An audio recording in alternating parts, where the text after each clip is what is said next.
That was the President of the United States reacting to the death of one of his predecessors, the 39th President of the United States, Jimmy Carter, dead today at the age of 100.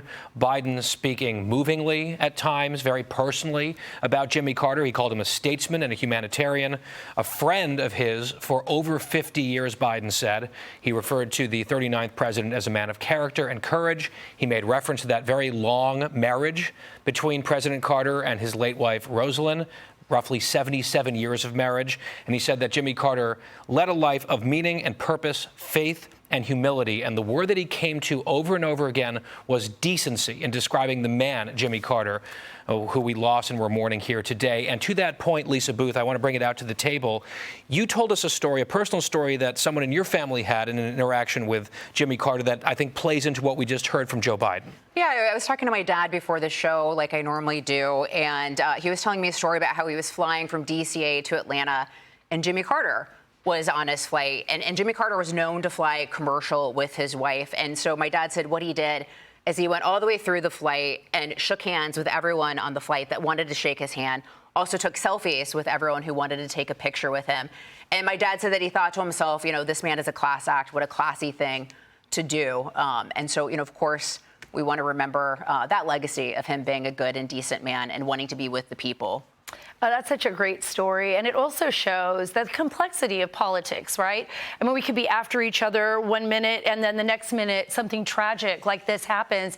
And it gives us a moment to reflect on our nation and the people that have served this country, like President Carter. It allows us to put our differences aside and find that kind of common ground, I think, where we all connect. And that's such a beautiful story. And, you know, Guy, when you talk about their marriage, I mean, 77 years, I mean, that's just unbelievable to me. Like, you'd never see that anymore. So this really is a moment to remember all the good things about President Carter, and I think, Dr. Siegel, what makes our nation so great.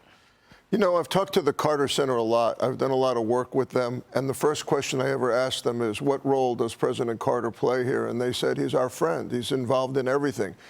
And Guy, that is not a photo op when he's banging those nails into those houses. That's what he did. He was hands-on, just like on that plane all the time. And he did that into his 90s. Yeah. Right? He was out building homes for poor people around the world into his 90s. That is just amazing. And, you know, Sarah, I can't help but think about the faith aspect of this as well. Jimmy Carter, a devout Baptist, a Sunday school teacher. I think it's inextricably linked to that decency that we keep hearing about. Oh, absolutely. I mean, and I think that faith is part of the American people. It's, and like you said, you know, in his 90s, he's building homes. It gives us hope for all of us. You know, like, we're going to get older with grace and do your best no matter what. Joining us now by phone is former White House Deputy Chief of Staff under President George W. Bush and Fox News contributor Karl Rove. Karl, you go back to when he was president and you were starting out in those days. Tell me what you think President Carter's legacy is. Well, first of all, I met him when I was in my early 20s, and I happened to be walking through the old Washington National Airport in 1975.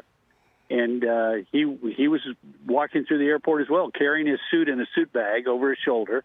And I introduced myself as a young staffer at the Republican National Committee, and he chit-chatted for a few moments and talked about his bid for the presidency. He was going to run for president. And he gave me his business card as governor of Georgia, and asked me to keep an open mind with a, you know, sort of a laugh in his voice. And I wish I'd kept that business card. But we did today talk so much about his decency, and this was a reason why he was elected president. The country was bitterly divided. Our prestige had been hurt in the aftermath of Watergate. People did not believe in the presidency. And here was a man who, of enormous faith and character, who promised to restore honesty and dignity to the White House, and he did.